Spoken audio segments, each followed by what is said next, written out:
Okay, so what I want to do today, thanks for coming, I want to talk to you about some of the work we've been doing in our lab. And one of the advantages of being a PI now is that we can talk about other people's work a little bit, as well as some of my own. And what we're interested in is really looking at the factors that shape how genomes become differentiated during the process of divergence. And one of the things we've come to realize is that, despite divergence being a very continuous process, we know that it can vary quite a bit over space and time. So we're going to focus on those aspects. One of the most common signatures that we see when we look at divergence occurring between closely or even sometimes distantly related taxa is a very heterogeneous pattern of differentiation across the genome. Like we see in the classic heterogeneous system, where we see peaks of FST or peaks of differentiation interspersed with valleys.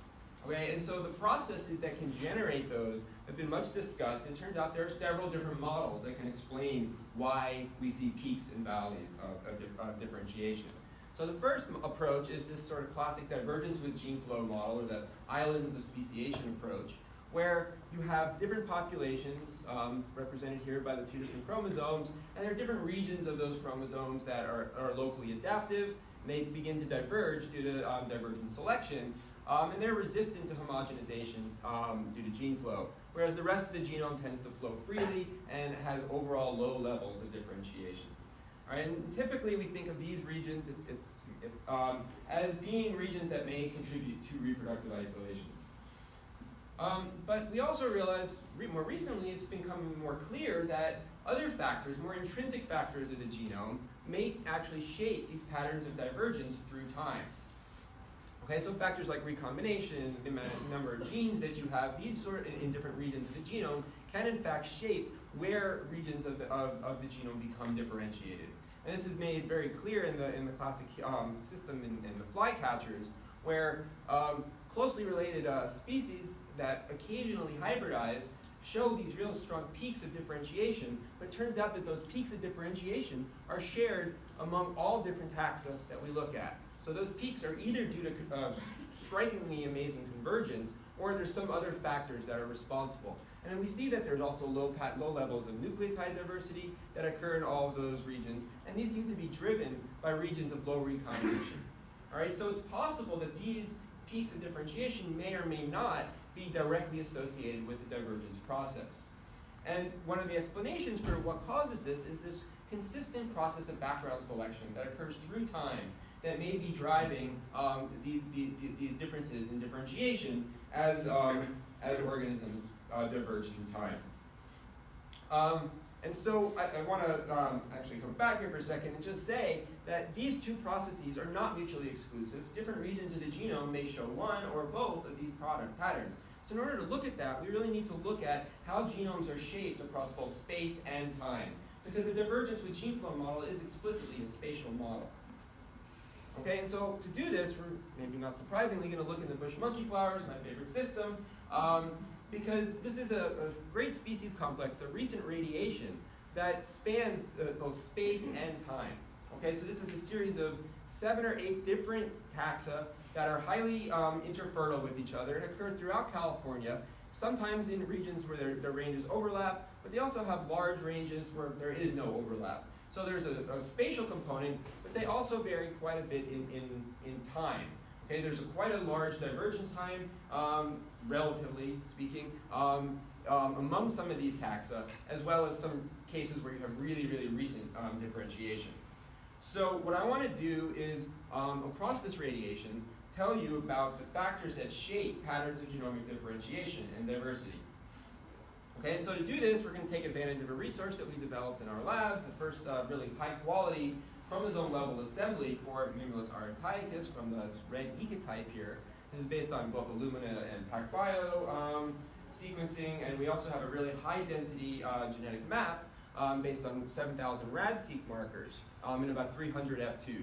And this has allowed us to orient and anchor 95% of the assembly to one of the 10 linkage groups. But more importantly, it's also allowed us to estimate recombination rates across the genome. The assembly is quite complete, and we've done an annotation. We've identified around 23,000 genes, which will become important later.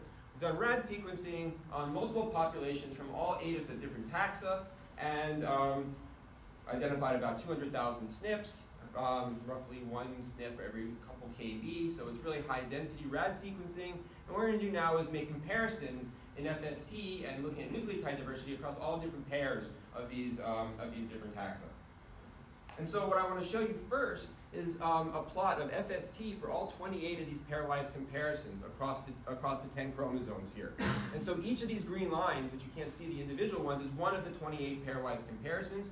And what you're seeing on the y-axis is Z-transformed FST. So this is a way to standardize FST to a mean of 0 and a standard deviation of 1. So you put these things that all have these different comparisons that have all different levels of differentiation, you put them onto the same scale so we can see correlations. And what you see are these really striking regions of the genome where all 28 of these pairwise comparisons show similar patterns of FST. All right, and this is unlikely to happen just by maybe adaptive processes, or unlikely to happen across this entire radiation.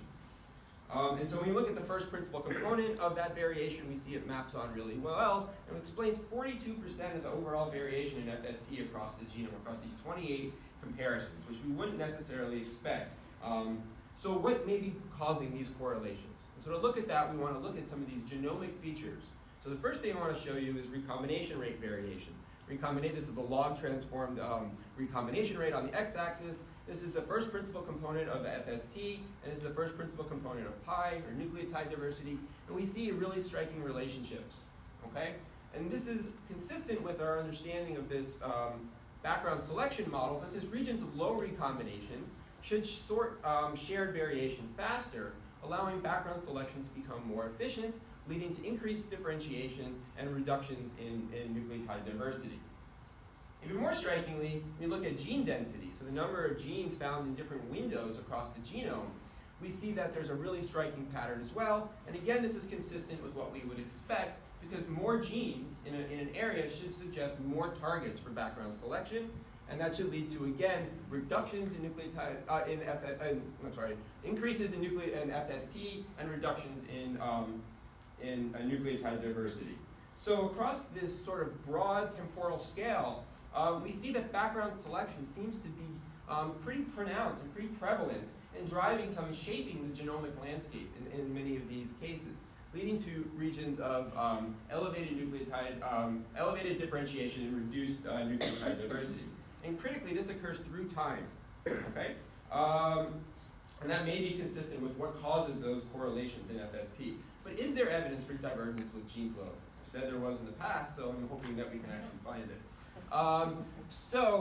To do this, we have to really remove that temporal aspect of the temporal axis and look now maybe across space between taxa that are much more closely related. And these are the red and yellow ecotypes that occur in this very parapatric distribution in San Diego, where these red flowered populations occur in the west and yellow flowered populations occur in the east. And what we know is despite this really strong geographic structure, there's very little genetic differentiation between these ecotypes. We know that there are strong but incomplete premating barriers due to both ecogeography and pollinator differences that are driven by ecologically based divergent selection in several traits, both physiological and floral traits. So this alone gives us pretty good evidence that there probably are regions of the genome associated with divergence in the face of gene flow. So to actually validate that there is in fact gene flow, we looked at FST scans between pairs of populations, some that are close to each other across the hybrid zone, this is red versus yellow, and those that are far apart. And so you're seeing here is FST in near, mid, and far comparisons. And what you see is that as you get populations that are really far apart from each other show this really elevated pattern of genetic differentiation across the genome, which is consistent with basically where you are on the landscape determines just how differentiated you are. But when you move to populations that are much more close geographically to each other, you see this depression in overall background FST, which can only really be explained by ongoing gene flow. And so geographic distance between populations predicts genetic differentiation, and gene flow is geographically restricted but continuous across the region, which is manifested in the classic isolation by distance plot that you see here of pairwise FST against pairwise geographic distance.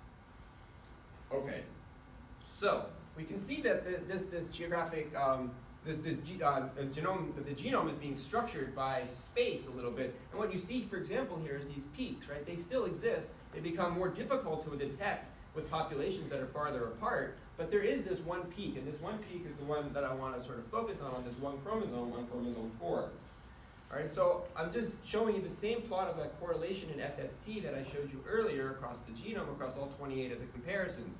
The Z-transformed FST on chromosome 4, and you see again this very correlated pattern of FST across many of these comparisons. But what you also notice when we look at the red versus yellow ecotype comparison, which is the one here in black, we see these regions where there's really little sharing of elevated FST with other comparisons. So these are presumably really good regions to explain divergence with gene flow. And we can also see that these genomic features like recombination rate and gene count don't really show strong dips or strong increases that are associated with that peak in FST. Okay? And so what is this one peak here? This one peak actually contains the gene MIB2, which we've shown previously to be the major locus involved in the difference in flower color between red and yellow ecotypes. So can we actually demonstrate that there's the activity of selection here? So now we resort to some whole genome sequencing that my master's student Madeline performed and she talked about yesterday. So this region across chromosome 4 is an 80 kb region. We see here's where MIB2 is, the blue lines. We see elevated peak in FST. We see an elevated peak in DXY. We see a corresponding decrease in pi in the red ecotype, and elevated extended haplotype homozygosity in the red ecotype, all very consistent with a recent selective sweep in the red ecotype. So this is very good evidence that divergence with gene flow has been going on and has resulted in this selective sweep. Moreover, we can find these signatures of divergence with gene flow in other regions of the genome, and this is work that Sean Stankowski talked about, my postdoc, just in the last session, where we can use an explicit model of migration selection balance, this geographic Klein model, to find regions of the genome that are resistant to gene flow. And these are the Kleins, these red Kleins, that all stack up on top of each other, that all have a sharp geographic transition between the ecotypes. So we can actually find selection in the face of gene flow at both MIB2, this flower color locus, but at other regions of the genome as well, which correspond most likely to other floral and physiological differences that are associated with this transition between these ecotypes. So in summary, I hope I've shown something to convince you that the genomic landscape is shaped through both time and space. So across time, we see that in regions of low recombination and high gene density, background selection appears to result in highly correlated patterns of differentiation across the genome among all the taxa. And across space, patterns of genomic divergence appear to be shaped by the interaction between gene flow and selection. And this divergent selection in the face of gene flow is evident at MIB2 and at other regions of the genome that show sharp Kleins. So hopefully in the future we'll be able to dig in a little bit deeper to what's underneath those regions, those steep Kleins, to really understand which other regions of the genome are and what those regions are doing to explain that differentiation. So in summary, I'd just like to thank the people who did most of the work and other people that have helped me, as well as NSF and the University of Oregon for getting this work underway. Thank you.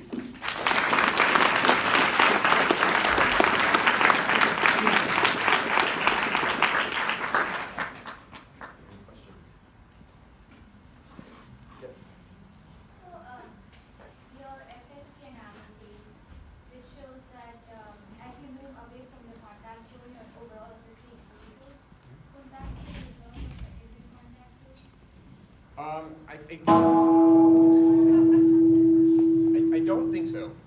It's certainly not recent secondary contact. It may have been secondary contact that was really ancient, and but regardless, this isolation by distance plot, as well as that other data, suggests that gene flow has been ongoing for some time, either after secondary contact or maybe there was never a period of geographic isolation. That's a really difficult thing to ever parse out, but it's our data doesn't support a recent sort of secondary contact after a long period of isolation.